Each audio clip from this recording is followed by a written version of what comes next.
কিছু মানুষের কাছে আমি শুনছি যে বাইনারি ট্রেডিং নাকি জুয়া।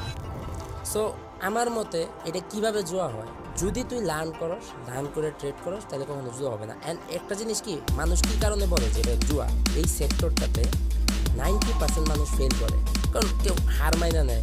কিছু বোকাচোদা আছে না, মানে দেখছে ওই যে ফকিনিরা টাকা উড়াইতেছে, ওদের গ্যাম্বলিং করাইতেছে, গ্যাম্বলিং শিখাইতেছে। কিছু মানুষের যে 5 সেকেন্ডে 2 সেকেন্ডে ট্রেড দেখায়, যাই হোক, তো তাদের কাছে তো জুয়া মনেই হবে, সে লস করতেছে। ইভেন এইটা এমন একটা প্রফেশন, না শিক্ষা যারা আসে লোভে 90% ফেল করে, কোনো লার্নিং নাই, কিছু নাই। 90%, আমি তোর কি বললাম, 3 থেকে 4-5 মাস তুই অনলি ডেমোতে ট্রেড করবি, ওরা তো একদিনে সেই ডিপোজিট করে উড়াই ফেলে। এরকম হইলে 90% যেই প্রফেশনে ফেল করে, সো ওরা কি বলবে, ওরা তো বলবে এটা জুয়া। না, এটা স্বাভাবিক বিষয়, এটা কমন বিষয়। তোর দেখতে হবে 5%, সাকসেসফুল 5% দেখ তারা কি লাইফ লিড করতেছে।